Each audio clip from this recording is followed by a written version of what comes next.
क्या चावल या रोटी से बढ़ सकती है डायबिटीज की समस्या, जिसे हम आम भाषा में शुगर या मधुमेह कहते हैं? कहा जाता है कि रोटी या चावल का रोजाना सेवन आपको डायबिटीज दे सकता है। अब ये अफवाह भर है या नहीं, इस पर जांच पड़ताल बाद में करते हैं। लेकिन डायबिटीज के मरीजों की बढ़ती हुई संख्या, वो भी हर उम्र के, इसकी तरफ इशारा जरूर कर रहे हैं। लेकिन निष्कर्ष पर पहुंचने से पहले आइए इस पर करते हैं एक छोटा सा विश्लेषण। 100 ग्राम आटे में लगभग 12 ग्राम प्रोटीन होता है और 70 ग्राम कार्बोहाइड्रेट्स। वहीं अगर बात चावल की करें तो इसमें 78 ग्राम कार्बोहाइड्रेट्स होते हैं और प्रोटीन लगभग 7 ग्राम के आसपास मौजूद होता है। अब ये शुगर के मरीजों के लिए हानिकारक है कि नहीं, इसे समझने के लिए हमें इनके ग्लाइसेमिक इंडेक्स को जानना जरूरी है। किसी भी खाद्य पदार्थ की ग्लाइसेमिक इंडेक्स संख्या आपको ये बतलाती है कि उस खाने को खाने के बाद आपके शरीर का ब्लड शुगर लेवल कितना बढ़ेगा। डायबिटीज के मरीजों को उन्हीं चीजों का सेवन करना चाहिए जिसमें ग्लाइसेमिक इंडेक्स की संख्या 55 से कम हो। इससे ब्लड शुगर के स्तर पर ज्यादा प्रभाव नहीं पड़ता। आप अनपॉलिश्ड राइस या फिर ब्राउन राइस का सेवन लिमिटेड मात्रा में कर सकते हैं, क्योंकि इसमें विटामिन, मिनरल्स और फाइबर्स की मात्रा व्हाइट राइस से ज्यादा पाई जाती है, जो इसे देर से पचाता है, ताकि आपके शुगर लेवल्स बहुत तेजी से ना बढ़ें।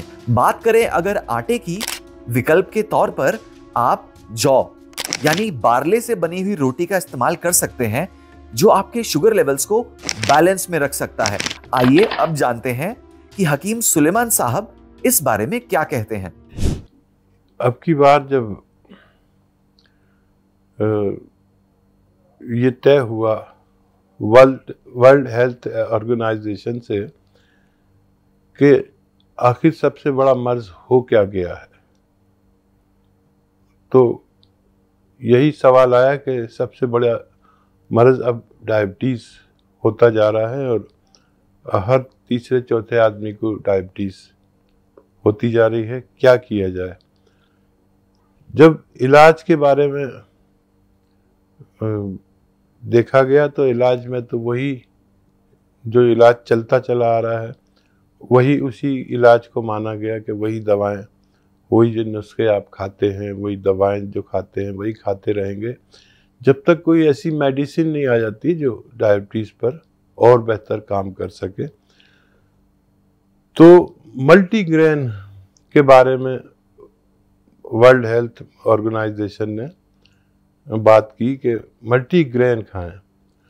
मल्टीग्रेन यानी गेहूं हो तो थोड़ा सा कम हो, जौ हो, चौलाई हो, ऐसे कितने ग्रेन हैं, दालें हों, इनसे एक आटा तैयार किया जाए और उसको इस्तेमाल किया जाए तो डायबिटीज़ में बहुत कंट्रोल रह सकता है। और वाकई गेहूं और चावल में, आलू में सबसे ज़्यादा शुगर होती है। जिस दिन आप ये दवा नहीं, जिस दिन आप ये चीज़ें नहीं खाते, उस दिन आपकी डायबिटीज़ भी नहीं बढ़ती है। ये मेरे तजर्बे से गुजरी हुई बात है। अगर आप मिसाल तौर पर आप दाल और रोटी खाते हैं तो रोटी मत खाइए, दाल खा लीजिए, आपकी डायबिटीज जितनी थी इतनी ही रहेगी। मिसाल के तौर पर आप दाल और चावल खाते हैं तो आप चावल मत खाइए, सिर्फ दाल खा लीजिए, दाल ज़्यादा भी खा सकते हैं, तो आपकी डायबिटीज़ जितनी थी उतनी ही रहती है। तो पता ही चला कि इन दोनों में काफ़ी शुगर होती है। आप जितना इन चीज़ों को इग्नोर करेंगे, बमें आलू को भी इग्नोर करना है ताकि आप तंदुरुस्ती की ज़िंदगी गुजार सकें। देखिए, शुगर को कंट्रोल इंसान के अपने हाथ में है।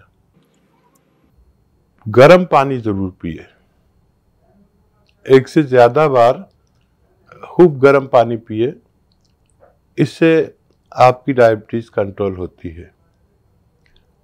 1 घंटा या उससे ज़्यादा पैदल चलें, इससे आपकी डायबिटीज़ कंट्रोल होती है।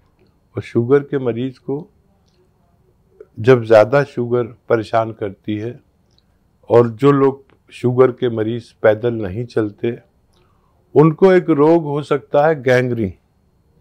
और ये गैंग्रीन, पता नहीं आप लोग समझ पा रहे हैं या नहीं, मैं बता देता हूँ कि गैंग्रीन अक्सर पैर के नाखून से शुरू होता है और वो सारी नसें सूखने लगती हैं, बुरी तरह दर्द और आग और जलन होती है।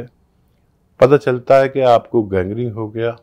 उस वक्त आपका अंगूठा या आपका पैर काटना पड़ता है, उस सूरत में कि अगर आप इसकी तकलीफ़ बर्दाश्त नहीं कर पाएंगे। पैर कटवाना बर्दाश्त कर लेंगे, लेकिन इतनी तकलीफ़ होती है कि आप इसकी तकलीफ़ बर्दाश्त नहीं कर पाते। फिर और उससे ऊपर से सूखने लगता है, गलने लगता है, फिर उससे ऊपर से गलने लगता है, सूखने लगता है। इस तरह पूरी टांग या दोनों टांगें भी कटवानी पड़ सकती है। तो डायबिटीज़ के मरीज़ पैदल ज़रूर चला करें। इससे आप डायबिटीज़ से के इस कहर से, डायबिटीज़ के इस जुल्म से कि आपको अपना पैर कटवाना पड़े, और शुगर की जो दवाएं आपको खानी हैं खाया करें, लेकिन यूनानी नुस्खे भी इसके साथ में ले सकते हैं। ये एक गोंद आता है, गोंद जामुन, इसका एक एक चुटकी सुबह शाम खा लिया करें। इससे डायबिटीज़ बहुत कंट्रोल होती है। और जैतून का सिरका आता है, ये भी 3-3 चम्मच छोटे चाय के चम्मच पी लिया करें। इससे भी डायबिटीज़ बहुत कंट्रोल होती है।